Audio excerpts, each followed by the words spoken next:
didn't realize that, we had Tuesday off. And so I was planning on that. Because of that, I made a little adjustment because we didn't have class. And it is that I'm going to talk about the third story. And we already started talking about the third story in Fruit Flies, but I'll put it all together in a drawing assignment video. That drawing is going to be pictures due to me by next Thursday. And then, because of that, we actually will be done talking about chapter 2. And you can ask any questions you want, but our stories for chapter 2, Fruit Flies, all fit into those 3 stories that we're talking about. And so you should have those, and that's how you should study Fruit Flies and chapter 2, is still sit down and say, what do you know about each of the 3 stories? And tell as much as you can and say, whoa, that's not that much, I better learn more. And all of them include kind of a combination of simple labeled drawings and narrative descriptions. And that's, there could be some short answer questions on the exam, or some fill in the blanks, or just a big chunky question like, how does that get set up? And so that's how you should study for it, is to prepare for that longer question so you have that ready. And so we're going to move on to chapter 5, and our exam is on the 25th, and that Tuesday, that's 2 weeks from 2 days ago. So it's just a little under 2 weeks. And what's going to be covered are really important. Really remember that after we took the first exam, in the next class meeting, I said, well, there are these 3 additional topics from vertebrates that were in chapter 4 that we never have to look at, but you do need to know that material. And so we talked about signaling factors that function as morphogens. We talked about homeotic genes, and we talked about how to make transgenic mice. And so you really want to know that material. And you didn't have to look at the book for that, so you might be like, I don't know how important it is. It's super important. And so that's a big part of our second exam, and it could also be on the final. And then on our second exam, we're going to cover chapter 2, Fruit Flies, chapter 5, which will start today, and chapter 12, plants, and all the associated assignments and everything that we've covered since chapter 1. You don't have to go back and study the material that was covered in chapter 1. But it keeps coming up. And so if you need to go back to those muscle videos to understand how to draw a gene and label a gene, well, you should do that. And so that's where we're at on that. And our second exam is going to be the same format. I don't hand out different, like old versions of other exams, just the first one, so you can see, oh, that's what's coming. Now you know what's coming. Our second exam will be similar to the first, and our final will be similar to it also as well. So, what's this, what's that, draw this, draw that, and explain this, and so forth like that, okay? And so that's where we're at, and for that third drawing, I think everybody has this handout, but I'll use that also in the video, and I haven't had a chance to make the video yet, but I'll do that today and get that posted today. And then I already have the neural crest cell migration. And the neural crest cell migration story is about these neural crest cells. Those are only found in vertebrates, and they're found in every vertebrate on our planet, and they play really important jobs. And so we've already introduced them, some where they come from and some of the things they do. And our book talks about them quite a bit in chapter 5. And so we'll pull all that together in that neural crest drawing video. I've got that stuff outside my office. If you want to come there and do the drawings there, that's great.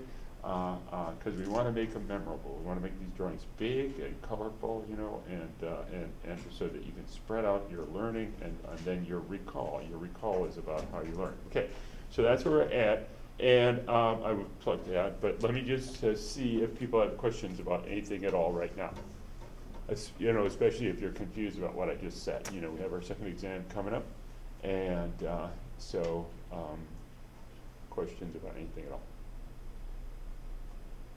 I just want to put a plug in for this course. I'm teaching this course. I haven't taught it for a little while because I was chair of the department. I got out of teaching some courses, and that's one. So it's going to be taught in the spring semester every other spring. And it has a prerequisite of developmental biology. And because it's a capstone in WRI3, some students need to get into it, and I talk to them and stuff like that. But you've all taken developmental biology, and I've talked some about this course. It's the next sort of second semester of developmental biology. And I'm teaching it in the spring.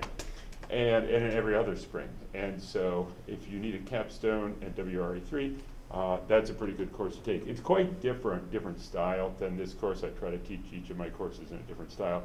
But you know, if you have questions about it, we can talk about it. Okay, great. So then again, you know, in our 3 stories, we told the first one in class. The second one was the interior posterior compartment boundary drawing assignment, and then the third one we started telling in class, and I'll put it all together in a video. The neural crest video is only 22 minutes long. This third one will be also probably about 20 minutes long. So, you know, 2 drawing assignments due next Thursday, a week from today. But both the videos are not terribly long. Both the videos are important and really pull important stuff together, okay? So the third story is from that. And I said in this handout, we really have the 2 different time points. So here we are in the ovary, and that means the follicle cells are still next to the egg cell, and they can communicate with each other. So that's this ovary, the egg maturation, the ovary. There's a story there. And I started telling it here. We have this image here. What we don't have is, this is the ventral side of the embryo, and in the drawing assignment video, I'll explain what's happening in the dorsal side of the of the egg cell also. And so there's one kind of drawing, label drawing here, and then another label drawing here. And then the third story is after fertilization, when dorsal gets to do its job, 2 hours after fertilization, and gets to cause gene expression. So we kind of are going to have in the drawing assignment 3 drawings, 2 in different locations in the egg during egg cell maturation, and then a third drawing that's what's happening in the early embryo when dorsal gets to do its job and activate zygotic gene expression. And our book has this in chapter 2. Our book has all the stuff from our almost all the stuff in our 3 stories from you know, what we learned about in class, but our book tells it in a sort of more of a scattered series of examples. So you can look at our book too as you're working on that video. And so that's that, and it's to set up this ventral to dorsal axis, okay? All right, so that's that. And if you have questions about that now or next week we'll have time, you know, to just spend a lot of time reviewing. If you have questions, if you don't have questions, we'll just keep rolling and talking. So, you know, next week, all week, we'll be thinking, oh, we have an exam coming up pretty soon, and you want to bring in questions. So we can loop back over all the fruit fly stuff and the plant stuff and so on. So this is chapter 5, morphogenesis. And so just to remind you of our book sets up an introductory chapter 1, then it jumps into the fruit fly stuff in chapter 2, and then we covered chapter 3, and that was vertebrate organogenesis and early vertebrate organogenesis up to the phylotypic stage. We talked about chapter 4 and got the important parts out of it. It's more vertebrate organogenesis, and you don't have to look at that. So then chapter 5. So we're now going on back to chapter 5, so we're back to vertebrates. And we'll especially keep talking about vertebrates for the rest of our course, but the examples we'll use will have general relevance for all animals and kind of indirect relevance for plants. And so back to animals, we want to talk about morphogenesis, and that means actual cell movement and cells changing shape. And that starts at gastrulation. So we're talking about, right, we go back to when we're still, you know, before the vertebrate phylotypic stage. We're probably talking about vertebrates, you know, and we're at this early stage where the gastrulation is occurring, and we're going to have the changes in cell shape. So the mesoderm and endoderm are going to fold in. How does that happen? Another way to give a title to this chapter is, a person could probably call this the cell biology of development. And what that means is that it's interesting because in development, you know, we're talking about the development of an animal or plant, a multicellular animal or multicellular plant, and we talk about a lot of different stuff. And this is about the cells. And all life is made up of cells. So we're talking about organisms that are made up of cells. And in multicellular organisms, those cells are all on the same team. And it's ultimately, though, the cells. And we get a hint of that at other points in our course, like in that anterior compartment boundary story. It's all about the cells and the individual cells and what they're doing.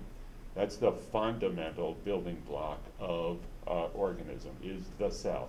And so this is the cell biology of development, and it's very, very visual, because it's like, well, draw the cell, and that's where the cell adhesion molecules are. They're on the cell surface, in the cell membrane, like that. And I think students really like cell biology topics, because it's so visual, so kind of mechanical, like, oh, this is going to change shape, or it's going to move over there, like that. And so even in intro bio, you covered some cell biology, and I think that's one of the favorite things that students like in cell bio. And I think it's because what we are doing in our course the whole time, and that is, well, let's draw this, then let's try to make it physical. So let's call this the cell biology of development. Our course has a lot of what somebody would call molecular development. So that's down at that molecular level, and especially at the level of gene expression and proteins and what the proteins do. So we kind of are down at that level a lot, and this takes us up to the cellular level. And this is a picture actually from the intro bio textbook, and it's showing the cell membrane of really kind of any old animal cell. They all have these similar features. And so this is the cell membrane, and so this is intracellular, it's the cytoplasm, and that's extracellular. And in the story of animal cell morphogenesis, there are really three things we want to talk about.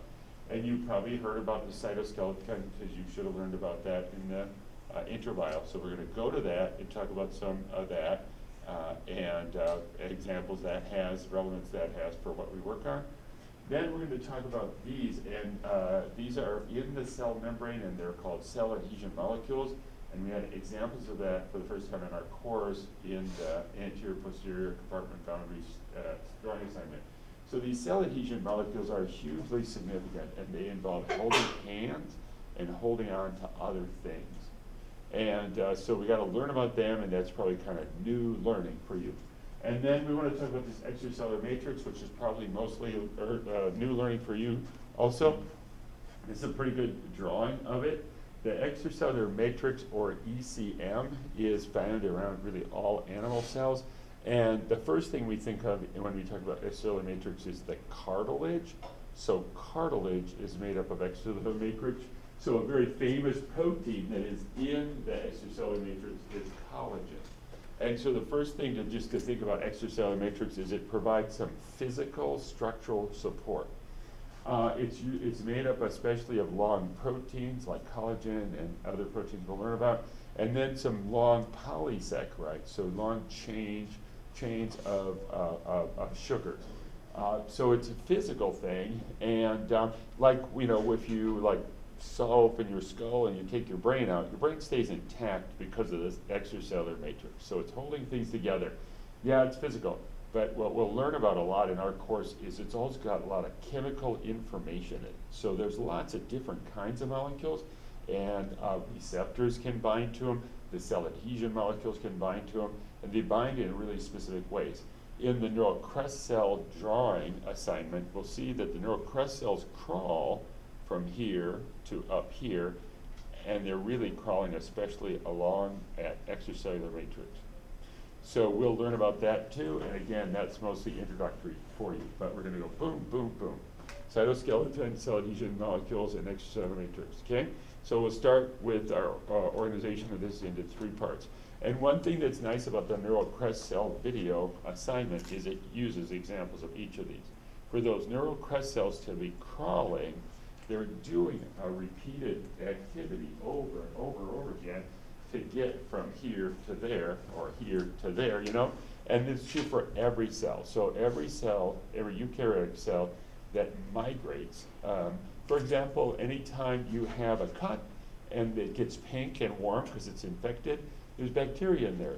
And who's fighting them are cells, white blood cells, that were inside our blood vessels, and they crawl out into the tissue to try to find the bacteria and eat them up.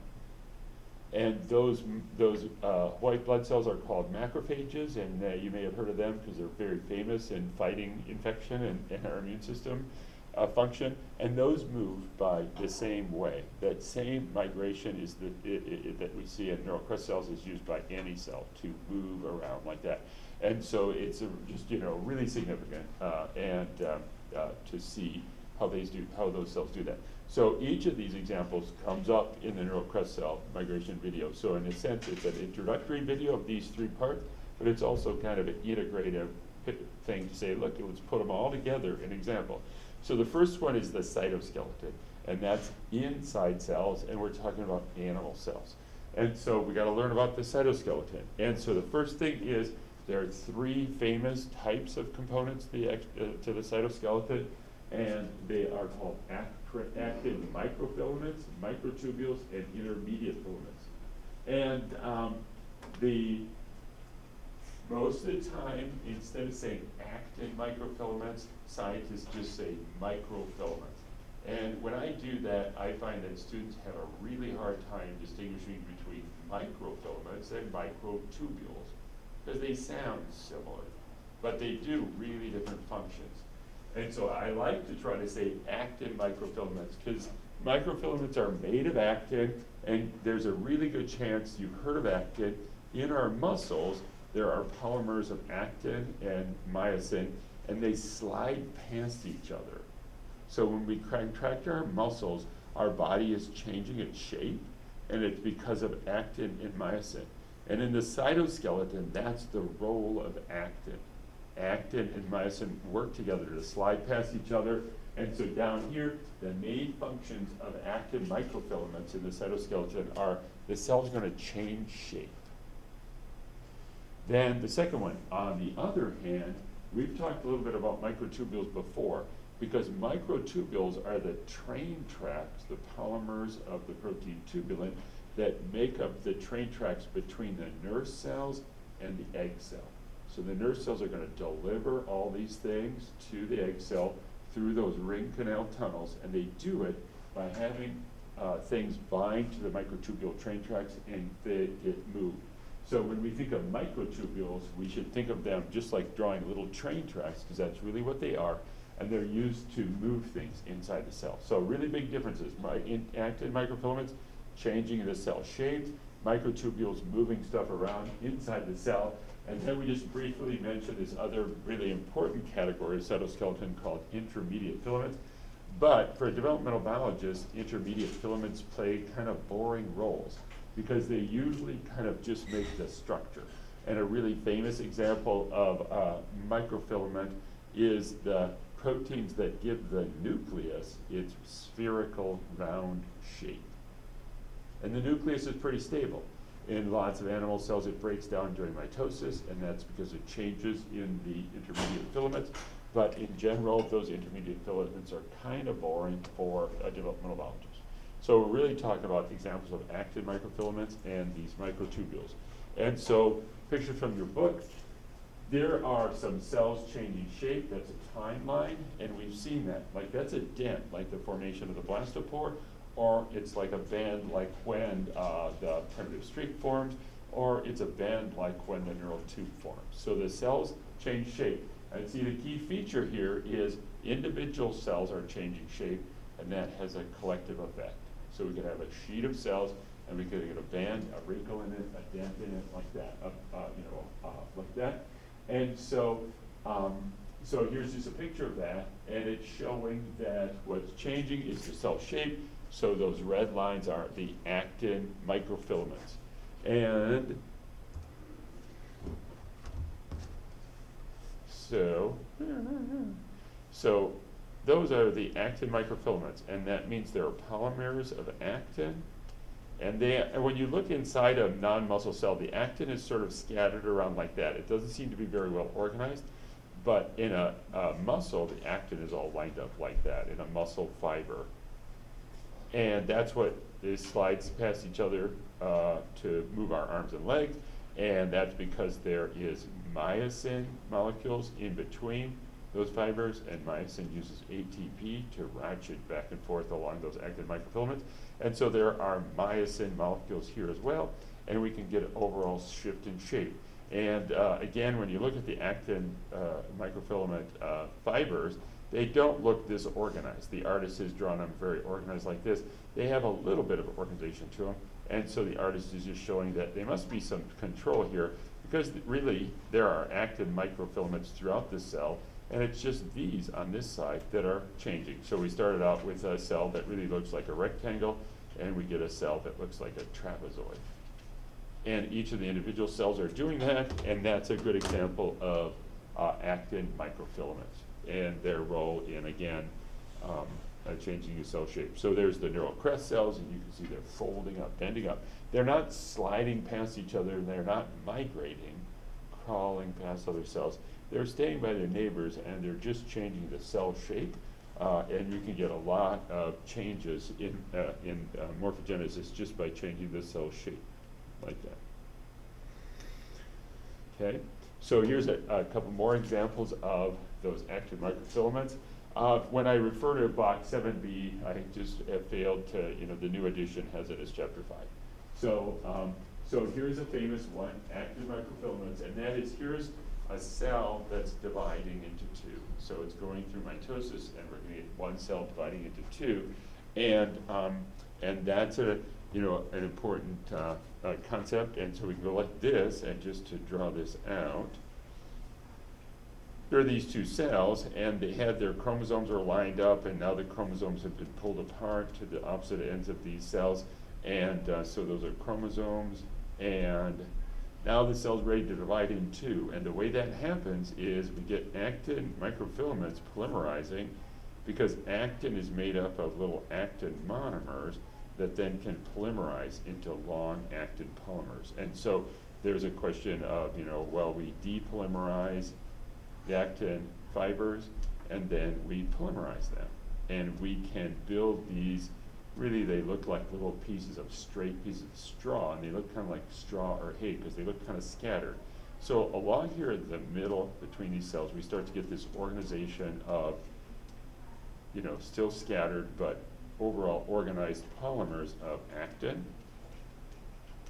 And then myosin is going to cause those to slide past each other.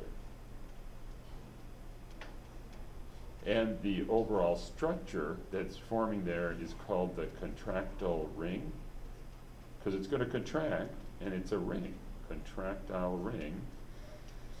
And when the cell is ready to divide, that's called, the cell division is called cytokinesis. So we have mitosis, that's the dividing, separating of the chromosomes.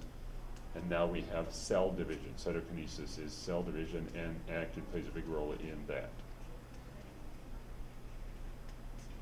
And that's going to tighten. And you can see that it's kind of interesting, because you can think about like, you have a balloon, and you put a string on it, just tighten it up. It's the same thing. The difference is the string is on the outside of the balloon. The balloon itself is like the cell membrane. We're on the inside. So we're making a ring of string on the inside of the balloon and tightening that up. So it's a little different thinking, but it's very similar to that, because we're just going to slide those past each other, and the ring is going to contract and make a smaller ring, and we're going to divide the cell in two. Just to show you this, since we're on this drawing, just to show you this, that there's a role for actin in mitosis and cell division, and it is form the contractile ring, divide the cell in two. That's cytokinesis. That contractile ring and actin play that role in the cell division. Then the other thing I've mentioned is this is what we call mitosis. So overall, what's going on here is mitosis. And mitosis actually focused on the chromosomes and getting those chromosomes separated into two, right? So they were together, they got copied during S phase, and now in M phase, mitosis, they're going to separate. And that's inside the cell. And so inside the cell, we have a different form, a different type of the cytoskeleton. These are those microtubular train tracks. So for cell division, mitosis and cell division, we have a role for both of those very famous cytoskeletons. Actin microfilaments help the cell divide, the cytokinesis, and microtubules help mitosis. That's the separating of the chromosomes. Because the chromosomes get latched onto those train tracks, and they just get dragged along these train tracks to opposite ends of the cell. So mitosis and cell division are nice because we have those two. And you see they're very different roles. They're very famous roles. And of course, they're happening in every cell every time they divide. So they're super relevant for our developmental biology course, and that's a good point, you know, as a starting point for examples like that, okay?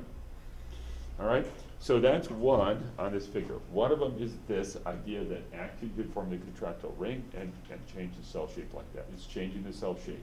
And it can change a cell in a variety of different ways. This is the example we just talked about, how it can change the cell shape into, trapezoids and all kinds of different shapes like that. And then here's another one, and this comes up big time in the neural crest cell video. Because the neural crest cell video, what the cell does is it reaches out and then it slides forward as it's making connections. And so this is just showing that idea that the cells can reach out. And that's described in the neural crest cell video because they're such a famous example of that. In fact, all cells, even when they're not crawling, are poking parts of their surface hub randomly and continuously. So it's described in the video. That's actin microfilaments. So this is a nice figure, right? It's a nice visual, right? Where it's like 3 different examples, and instead of just listing them out in a memorizable table, it's the visual where you say, oh, I can see the cells over there, and they were separating. I can see the cells here, and they were changing shape. You can see the cell right, and that right cell is migrating. The cell is going to be crawling to the right, and it's reaching out. And again, normally they reach out randomly, but when, as described in the crest cell video, when a cell is moving in a certain direction, they really start oriented, reaching out, and they make connections. And the connections they're going to be making as these sort of like little finger-like projections reach out, they reach out because of the polymerization of actin. So actin plays a big role because it does the reaching out, like that.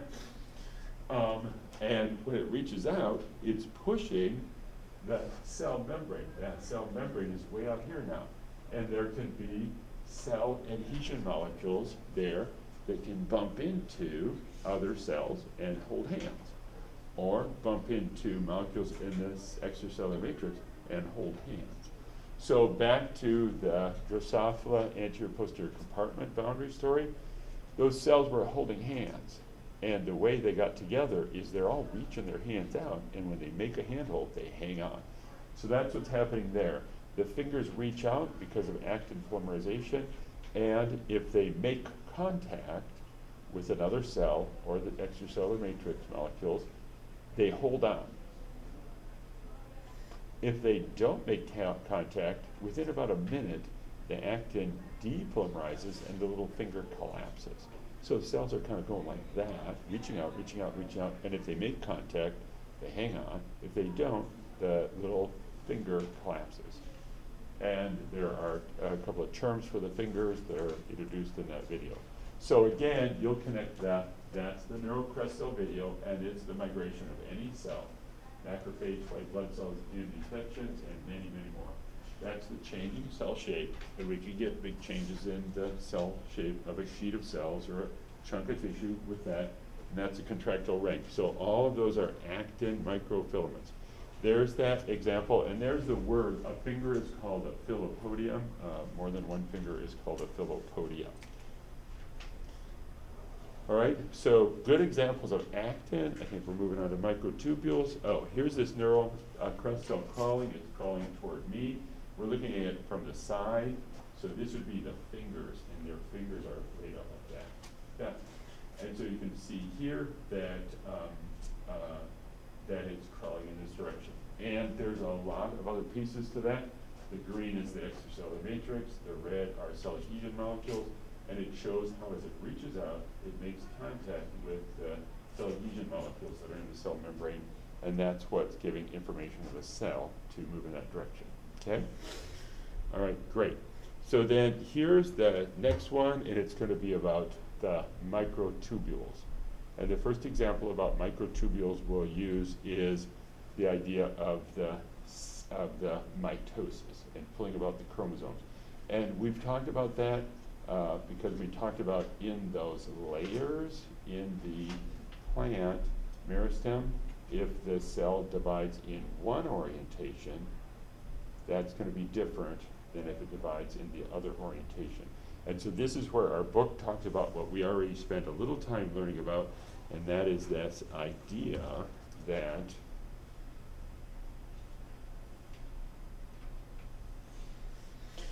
that if you just take a cell and you're like, I'm in intro bio and I'm learning about mitosis, and so here's a cell, it's a eukaryotic cell, and it's got some chromosomes, and here's some chromosomes, and the chromosomes lined up during metaphase, and so those are chromosomes. And now they're getting separated, because we're going to pull those chromosomes apart, and they're getting separated, and they're getting separated by these microtubules. And so we could just draw the microtubules because they really do look kind of like train tracks. And that's just how I draw a train track. I don't know if that's how you draw a train track, but that's how I draw a train track. And each of those chromosomes has one or more microtubules connected to it. And the chromosomes are being pulled along the microtubules. And that's been studied a long time, and scientists know a lot about it. It's a pretty complicated story, but it's microtubules. And microtubules are a long polymer joined together of tubulin proteins. People don't usually talk too much about that. They just say, oh, they're microtubules. But we can make polymers of microtubules and make these train tracks anywhere we want. We mentioned these train tracks and microtubules during our story about frog embryogenesis, where really early after fertilization, the microtubules get reorganized, and then we get some disheveled protein pulled from the vegetal pole, and it's getting pulled along these microtubule train tracks. And so that's what's happening here, and the chromosomes are all being pulled toward opposite poles like that. And overall, well, I should add this, there's some organizers here, organelles that are organizers here, and they're called centrioles. And centrioles can help, and we have a pair of centrioles in each of our cells. Centrioles can help organize the microtubules. Overall, the centrioles and the microtubules are called the mitotic spindle because it's kind of a big, complicated apparatus. And so the mitotic spindle is being used to pull apart the chromosomes, and that's happening in every eukaryote during mitosis. So all plants and animals and all single-cell eukaryotes and so forth all do that. So that's a really good example of microtubules. They get organized, and they are train tracks that help pull those chromosomes apart. And that's energy dependent. That requires ATP. They're doing real work to move some stuff around inside the cell. So really famous and good example of that. Oh, and so then I'm just going to erase this and just redraw just the circle, because there's this situation where we'd say, okay, so here's a cell, it's dividing like that, it's going to divide, you know, it's got the mitotic spindle in there and chromosome dividing, and so that's it, you just saw it that way. But if you think about it, when it's in context, neighborhood of other cells, they really divide either that way or that way. And that matters because the cells could be in a layer of cells, so that's a layer of cells, and they could either divide in the plane of the cells or they could divide perpendicular. And so when we talk about microtubules and the skeleton and the microtubules, we talk, oh, mitosis. And you start out with your intro bio knowledge going, oh, okay, I learned something about that. Microtubules pull the chromosomes apart. So that organization, that mitotic spindle and those centrioles, that's really the story of this symmetric versus asymmetric cell division of lots of stem cells in both animals and plants. So it must be a really kind of valuable way of regulating development, and these would be examples of stem cells. And so anytime we're talking about stem cells, we're like, oh yeah, so I know they could divide asymmetrically, and we go, there's a precursor, there's a stem cell. So they're self-renewing. We always keep the same stem cells, but we're not increasing the population of stem cells. We're not decreasing it or increasing it, we're just maintaining it. And as we divide, we make more and more of these precursors. Like that. And the big difference between that and the other kind of stem cell division, which is just we divide equally and just increase the, not a great drawing there, I guess. We divide equally and we increase the stem cell population, like embryonic stem cells in mammals. We said, so that's asymmetric stem cell division, and that's symmetric. And the difference is based on the positioning of the mitotic spindle. So when a cell's decided to do that, the key thing is that orientation of the mitotic spindle. So that's really good cell biology because it's like the cell, and the cell is really doing the stuff, you know? And so we could kind of get up to just like, you know, quick drawings and language about stem cells. Oh, what are those stem cells doing? And you're like, well, they're dividing symmetrically because they need to increase the stem cell population. And that means they're dividing symmetrically. And if you zoom in and you look at the stem cell niche, the little environment the cell's in, the stem cells are dividing symmetrically because they're dividing in that same plane. So this is, again, symmetric cell division. This would be what it looks like when embryonic stem cells are dividing, is they're dividing in the same plane, dividing equally. And then this is what's happening, say, for example, in our muscle stem cells. Our muscle satellite stem cells are dividing asymmetrically during our lifetime. And that must mean that there's kind of a layer of them, and they're dividing perpendicular to that layer, that neighborhood. And it's all about that neighborhood, right? You can just have, you know, a group of people around you, and you know, if it's a line of people, right, you could divide and move forward or backward in a line, and that would be a symmetric division, or you could move side to side, and that would be an asymmetric division. So our book wants to talk about that a lot in chapter 5, because after chapter 5, the next chapter is about differentiation and then stem cells. It's chapter 7. So the book is starting to kind of lean towards stem cells because that's a big deal in biology, in our bodies, and animals, and plants, things like that. So that's an example for microtubules. And, you know, we should be able to say, you know, what are the 3 kinds of, you know, famous kinds of cytoskeleton, like actin microfilaments and microtubules and intermediate filaments. And then maybe give an example, right? Give an example of that. Or maybe it'll just be a question of like, given 3 examples of microtubules in development. And I'm just going to skip back here because in this drawing, you can see there are these white circles in here, and those are little membrane-bound vesicles, and they're moving inside the cell. And so just to kind of foreshadow the neural crest cell drawing assignment, see, here's the cell adhesion molecule. It's on the surface, trying to make contact. If it makes contact with these green cell adhesion molecules, extracellular matrix material, it'll hold on. And then the cell will crawl past it, so it'll end up back here. And when that handle is back here, it lets go, and it gets recycled. And so there's this continuous recycling of the cell adhesion molecules, little handles. So they hold on, then the cell moves past them, they let go, and they get pulled back to the front. And so who's doing all this movement of these inside? Who's bringing them all back to the front? And that's would be microtubules. So we could just add, and that's done in the cell, the neural crest cell drawing. There's just microtubules lined up here to haul these vesicles and those cell adhesion molecules back up to the front. So it's just a really pretty additional example of microtubules moving stuff around inside the cell. And there's a little arrow here showing the direction of cell it's moving toward me. Yep. So that's another example of microtubules, and so let's just I guess, you know, there's that, you know, mitosis, and then there's also cell migration with microtubules.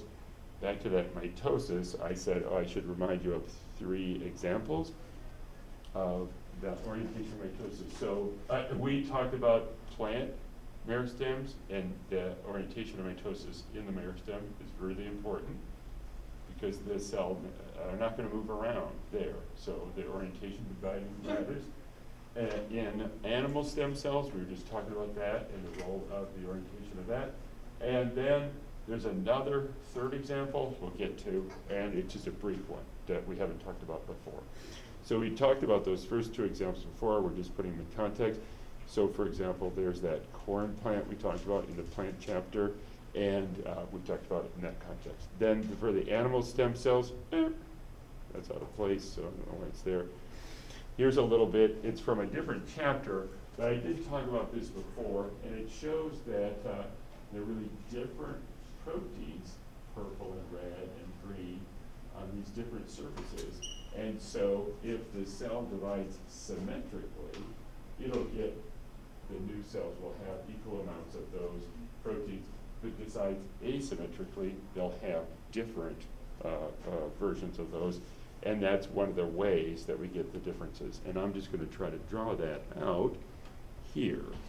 And the way to draw it out here is that, mentioned before, this could be the like a liquid extracellular region, and these could be more cells down here.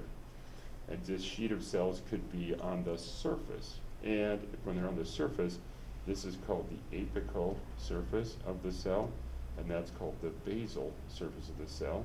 And there are different proteins in the apical and basal surfaces of cells, so we can show that like this, where in the apical surface there are, all along here, each of these cells has these apical proteins.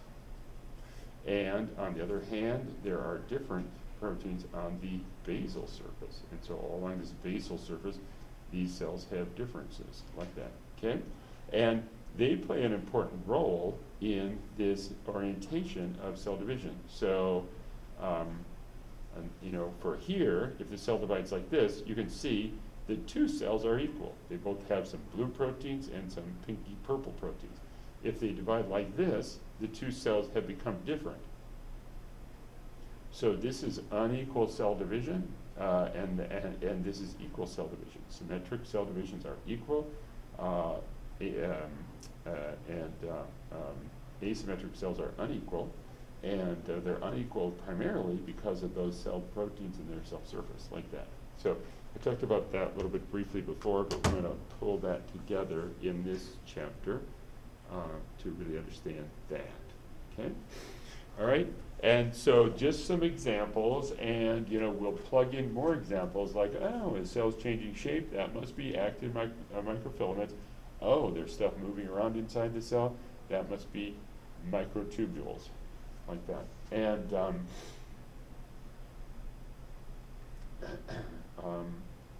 so then the third one, just briefly to mention this, it says initial cell divisions.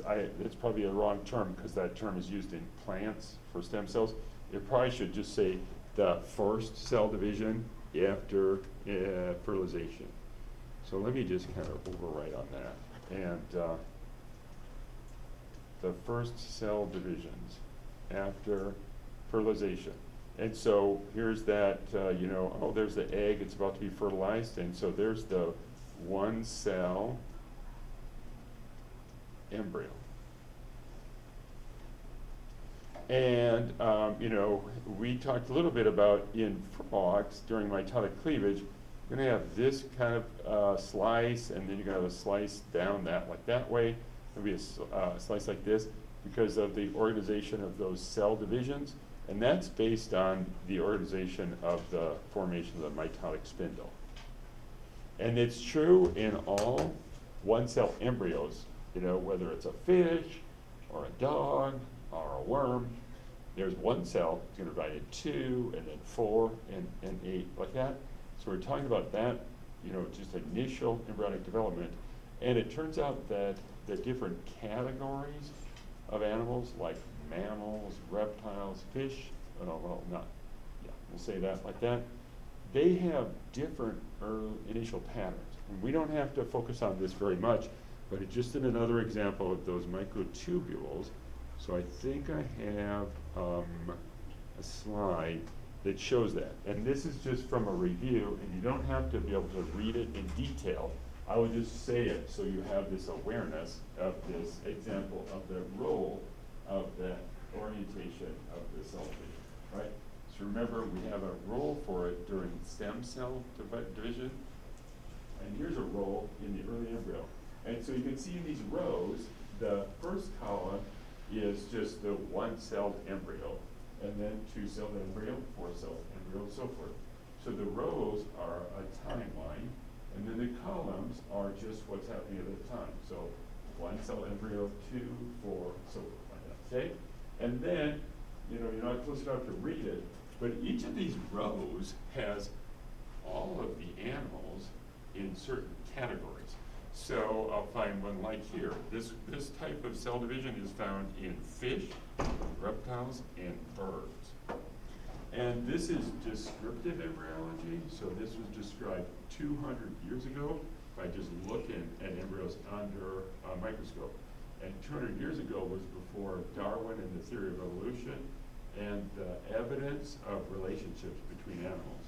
And so 200 years ago, it was just a curious description of embryos that all fish have the same pattern of early cell division.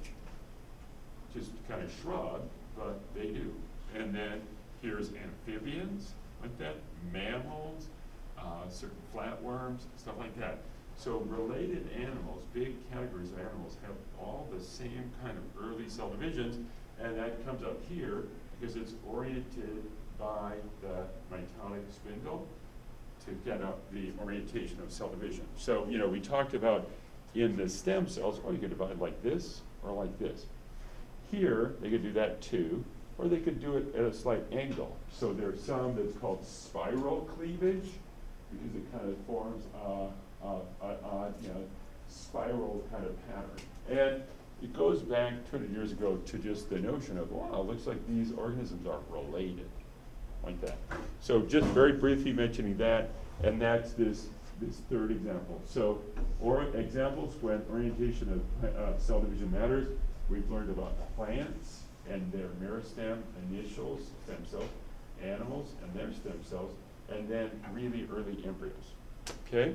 And that's all mitotic division and microtubules, okay? Okay, so I think we're kind of done talking about the cytoskeleton and introducing it, and we'll add some more examples, you know, as we go forward. We'll be like, oh yeah, more examples of active microfilaments, more examples of microtubules. It's just really important to distinguish active microfilaments from microtubules, change of cell shape versus movement inside the cell, and and I remember I say active microfilaments, but most people just say microfilaments. So our book just says microfilaments, okay? All right, so now we're gonna go to the third one on my list, the extracellular matrix, and talk about that, and then we'll talk about cell adhesion molecules, okay? So this is just a first example image, and it's a situation where people are printing some 3D material. And I've got some slides of that, but I was looking for them this morning, and I think I sort of have them out of place. So I'll just describe this story to you. So it goes like this. Years ago, 20, 30 years ago, scientists took like a mouse kidney out of a mouse, living kidney, took good care of it, and they carefully used chemicals to remove the cells and kill the cells and get them out. And so I'm not going to write down the word because it's just they decellularize the kidney. So it's out of the animal, it's just there in a dish, and they decellularize it. And when they've decellularized it, it still looks like a kidney. There's still shape to it, and that's because of this extracellular matrix, or ECM. Okay, all right, so that's something they could do. Seems weird and random, but that's something that scientists could do 20, 30 years ago. Okay, so here's the next thing. Also 20, 30 years ago, scientists started growing stem cells in a dish. And they found conditions equivalent to the microenvironment, so they could grow stem cells in a dish. So they take embryonic stem cells and grow them in a dish, and they could get them to divide symmetrically and just increase the population. So they could get dishes of embryonic stem cells. They're not embryos, they're just individual cells. And then they could change the conditions in the dish. So, we have to have that microenvironment to keep them doing that. and we can use other cells or molecules from those cells to maintain it, but then we can just change the conditions. And what the scientists were doing is they were like, we are trying to take these embryonic stem cells, trying to grow lots of them, and then we're going to try to get them to differentiate. And we hope they'll differentiate maybe into some nerve cells, some neurons, and we could maybe help somebody that had an injury in a car accident and had, you know, a spinal injury in a car accident. So that's been around, that idea's been around for 20, 30 years. Let's get these stem cells growing and then see if we can get them to make things, right, like that. So differentiate, and maybe into a nerve cell, maybe into a pancreas cell, making insulin, maybe into a muscle cell, like that, right? So they do that, and when they try to get them to differentiate, they just didn't make the right thing. So they really struggled to make the right thing in a dish. And when they did, they might make muscles, but it wouldn't be like a nice muscle fiber that you need to contract, you know, in an organized way. It'd just be a glob, like a blob. So that's frustrating. It's still frustrating. How to get these stem cells in a dish to actually make something, okay? So a scientist took some stem cells and to differentiate, and then what they did is they kept them in a dish, but they added them to one of those decellularized kidneys. And so the decellularized kidney had all the cells removed, just the extracellular matrix, and when they put the stem cells in there, the stem cells could grow and make a new kidney. So something about the real organization of the extracellular matrix is information that cells are using to help guide their development.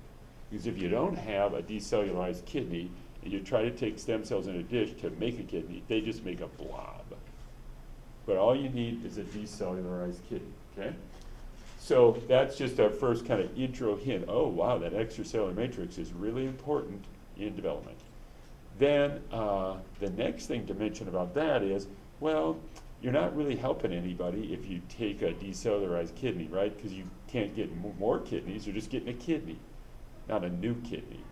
And so what some very, very competitive companies are doing now currently is they're using 3D printers, and instead of using like plastics for the inks to build a plastic thing, they're using stem cells and components of the extracellular matrix. And they're printing 3D shapes of extracellular matrix with stem cells in it, and they're growing tissues like that. And there's some simple tissues they have been used to put into people like that already. And their goal is to try to print, literally, a kidney, you know? So really wild stuff. And like I said, really competitive like that. Yeah. And I have a former student from way back when I first started here, Chris. And Chris works for a company called 3D BIO in New York City. And they're printing these tissues like that. Like sometimes a person get punched in the throat, you know, that's kind of a famous move in movies now, where you're like, cut them in the throat and just causes their throat to collapse, right? So if somebody gets injured and their throat collapses, there are these, our throat is kind of like a vacuum cleaner tube. It's got these rings of cartilage to support, you know, the tube. And so they're printing parts of throats like that, so pretty simple tissue, not a heart or a kidney, but they're printing things like that, or printing, you know, new skin for skin burn victims and stuff like that. And so I added that just as an intro image somewhere about, that's a, you know, they're working on 3D printing these, and yeah, they got the stem cells, those are special, but the extracellular matrix brings something too, okay? So then the next thing for us to mention about the extracellular matrix is you have to think about, you know, the timeline of development. So we start with a single cell, and it starts to divide, and we get a big population of cells, and that gets bigger and bigger and bigger. And all the time, those cells are making extracellular matrix. And the extracellular matrix is made up of a variety of proteins and a variety of long polymers of sugars, and those can be very different. So over time, the same cell can change the material it's secreting. The extracellular matrix doesn't float around, it stays in place. And what happens is, we just have to be aware of this, is that, you know, there's a famous folk tale, like where kids, like maybe Hansel and Gretel, they get taken into the woods, and they cleverly leave a breadcrumb trail that they can use to follow home. And so now when we think of early embryos, what we have to think of all the time now is, oh, the early embryo is making this extracellular matrix over time. The extracellular matrix doesn't move around, so that as the things are changed, the cell is making like a breadcrumb trail that then other later cells could follow. And so we could sort of just draw that out just so you have kind of a visual image of that. And you know, here's an early embryo, and let's say it's just 4 cells. And then there's a much bigger embryo with lots and lots of cells. And you know, that cell could be secreting an extracellular matrix component. As it is secreting it, it's increasing it. So we can just say the extracellular matrix looks like that. That protein becomes part of the extracellular matrix. It's here, and it's increasing it. And so what you'd see here is, if that cell's over here now, that there in the extracellular matrix, there's this increasing concentration. There's a gradient of concentration of some extracellular matrix molecule, and it's like a breadcrumb trail where another cell could crawl on it, and if it's detecting that, it could crawl in that direction. And that process is described in the neural crest cell video. It's called chemotaxis. And that's using chemicals, chemical cues, to crawl in a directed way. And so, you know, it's a miracle that our neural crest cells can crawl from here up to here. But they're crawling on an extracellular matrix surface that was produced over time. And so it's got just rich ranges of concentration of molecules to go this way or that way, like that. Remember, other neural crest cells crawl out to the surface of our epidermis, and they make all the pigments in animals. And just think of the stripes of a zebra or the spots on a fish, like that. And they remember that neural crest cells are only in vertebrates, so we're talking about the coloration and the diverse coloration in vertebrates.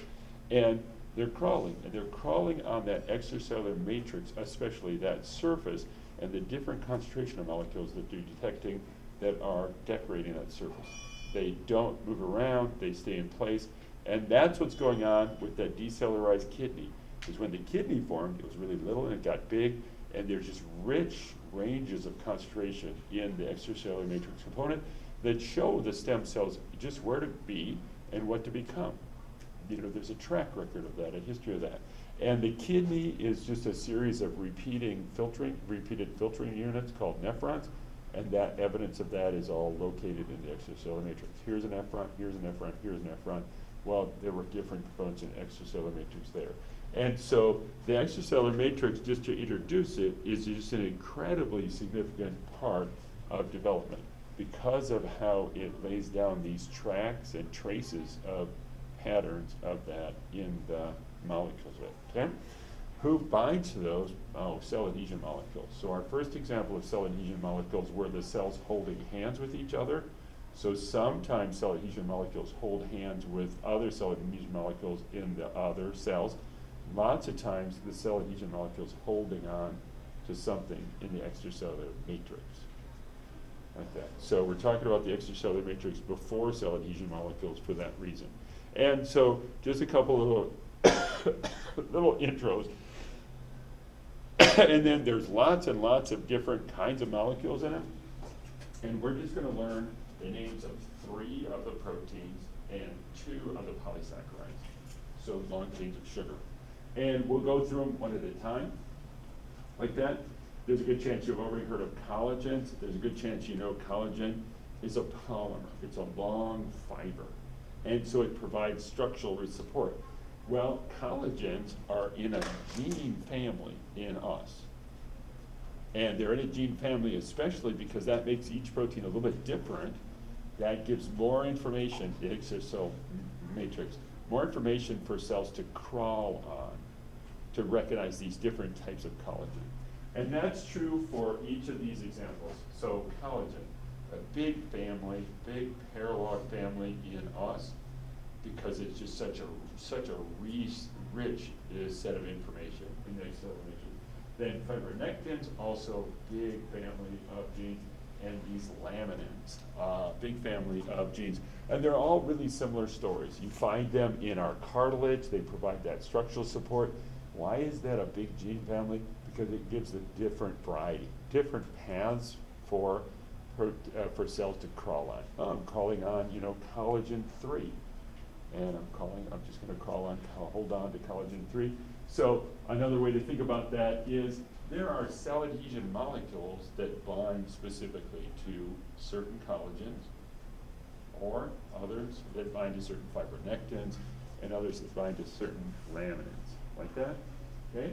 And so that's it. We're not going to talk about that too much, but just to get a feeling for, the idea that there are a variety of these long protein polymers. And then something down here, we get polysaccharides. The polysaccharides are very often covalently bonded to a protein. So we have a couple of terms down here. Glycoprotein, that's a protein with covalently bonded polysaccharide. So even though our list shows proteins and polysaccharides, lots of times they're actually kind of part of the same thing, because a protein got made, and in the Golgi apparatus, it had a long polysaccharide covalently bound to it. Then a lot of times in the extracellular matrix, you hear about glycoproteins, or you hear about this other term, proteoglycan. They're just general proteins, and proteoglycans are proteins with lots and lots of polysaccharides attached.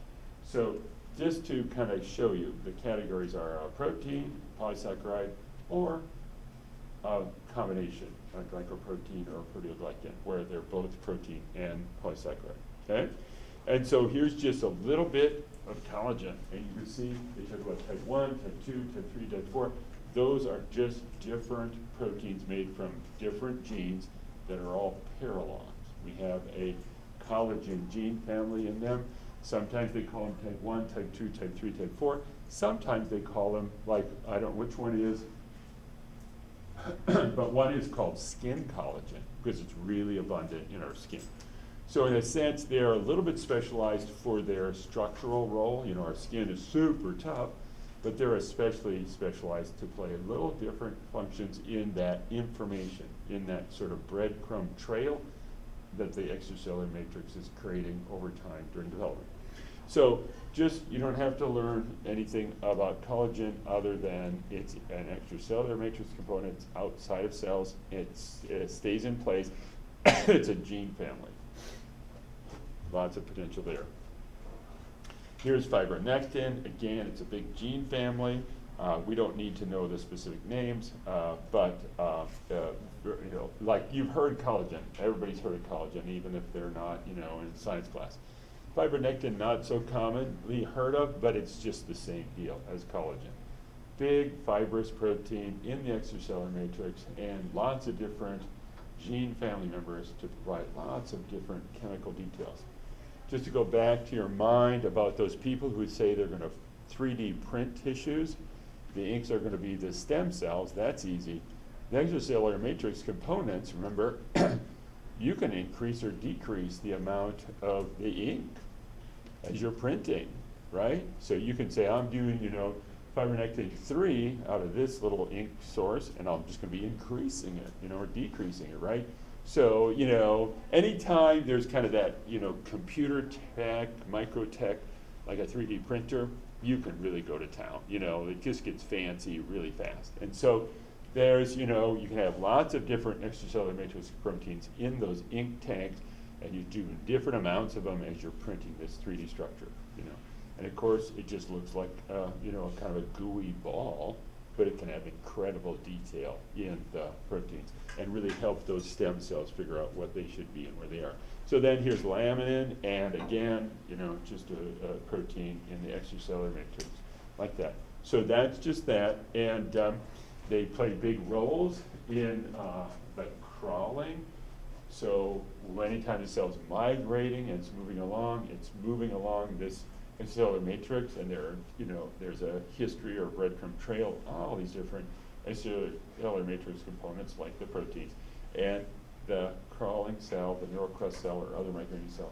It has cell adhesion molecules that are binding and searching, kind of sniffing out the path. Yep. Okay. So here's just an example of that. So it's just a table I grabbed. You don't need to know about it in any detail, but it's that neural crest cell migration. And it says these are some extracellular matrix components in neural crest cellular migration, right? So fibronectins, laminins, collagens, like that, Yes, yes, yes, yes, no, So it's using a lot of different, different molecules to detect, like that. And then just to show you over here, this column, it says permissive or non-permissive. And so we'll learn that some of those molecules it's attracted to. So it will crawl up a concentration gradient of some of those extracellular matrix components, or it would crawl away from or down a concentration gradient. So that's what permissive means, crawling up toward the source or toward the increased concentration, or non-permissive, crawling away or down, like that. And so just some information about that, and the extracellular matrix. So now we're going to talk, and again, we're introducing these three parts, and then we'll continue to add to them. Like I said, the neural crest cell video assignment adds all three. Cytoskeleton, what's the cytoskeleton doing? What's the microtubules doing? What are the microfilaments doing in neural crest cell migration? Then what are the extracellular matrix components involved? And then what are the cell adhesion molecules? Okay? So in each of these categories, remember, we're kind of helping build a framework. Cytoskeleton, well, they're the actin microfilaments, they're the microtubules, and they're the intermediate filaments. And so let's talk about each and build understanding, a framework of the cytoskeleton. Then the extracellular matrix. Well, let's learn about some of the proteins like collagen, fibronectin, laminin, just to learn. There are a variety of them. They're in gene families. And we're going to go back and we're going to learn a little bit about those two polysaccharides as well a little bit later, also from chapter 5. For now, I think we're going to go to, because the polysaccharides is kind of a specialized example. So again, this is box 5A and on our new thing. And this is in just one box, like a one-page box. Our book does a really good job introducing cell adhesion molecules. And so remember, they were part of that story for the anterior-posterior. The anterior team in the anterior compartment in the fruit fly cell segments, those anterior cells are all expressing the same cell adhesion molecule. So they're holding hands. Then to be on the posterior compartment, you're on the posterior team, you're expressing a different cell adhesion molecule. So that's our first example that we've learned about cell adhesion molecules, okay? And so there are a lot, and they are in every animal cell, and they play a huge role in the lives of animals and the development of animals. I mentioned that you can even find the cell adhesion molecule in sponges. So even the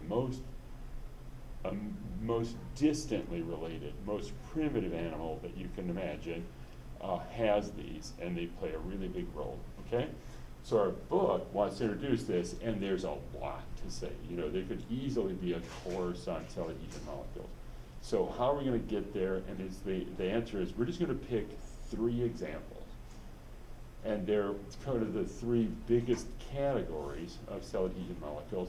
And we can pick ones, and the book has done this in this box, pick them to give each one a kind of a distinct introduction to cell adhesion molecules. So one category, another category, another category. Each of these stories are huge gene families. Many, many paralogs in these gene families because have slightly different, hand-holding tools like that. They have overlapping functions. So anytime you talk about something like neural crest cell, there's lots of these, and lots of all 3 categories. But this is a nice example of how we can introduce it. And so I'm just going to draw a circle around this because this is the first one it wants to talk about, and the second one, and the third one. And the three it wants to talk about is the first one, and these are all proteins, and the category would be this big gene family of cell adhesion molecules called cadherins. These are called CAMs, and these are called integrins. And a biologist that knows lots about cell adhesion molecules might be kind of critical, because what we want to emphasize, and what the book is trying to emphasize here, is kind of like a distinct thing for each one. And it could criticize them because in truth they have a lot of overlapping roles and overlapping features. But we're going to try to put it into a kind of an introductory framework that you can have and move on with, okay? So like, what about cadherins? What do we want to say about cadherins? And so cadherins are cell adhesion molecules. They're always on, cell adhesion molecules are always in the cell membrane, the plasma membrane, the cell membrane. So here's two cells. It's showing two cells, and they're holding hands. So that's what cadherins do, is they're in the cell membrane. And they're used when cells are going to hold hands, literally. So cadherins bind to other cadherins. The other cadherins are in other cells. So see, there's two cells there. They're holding hands. And cadherin is a great name because adhere means kind of like sticky. They're adhering. And then the Ka comes because they're dependent on calcium. And so when the calcium concentrations are high, they hold on. And when they lower, they let go. And so they're picking that one, and there are other examples of cell adhesion molecules, but they're picking that one because of this really good example of how the cells can hold on and let go. And they just adjust the calcium in the extracellular environment. Higher calcium, hold on; lower calcium, let go. So good example of how these handholds can be dynamic, just like our hands. Hold on, let go, and it's because of that, okay? So that's one thing we want to learn and remember about cadherins, is they're cell adhesion molecules in the cell membrane, and they hold on, and that's how two cells hold on to each other. Now, CAMs and integrins are also involved in cells holding on to each other. See, so that's why we become a little bit critical of this, because you're like, don't emphasize that too much, but definitely cadherins are involved in hand holding, like that. And it's calcium dependent, and then there's another thing they want to show here. And they talk about it in the book, but, how are we doing for time here? Oh, we got to stop. So we're going to stop here, and I'll get all this stuff posted. So those two assignments, got to roll forward. Remember that next week we'll be learning new stuff. It'll be chapter 5 stuff. So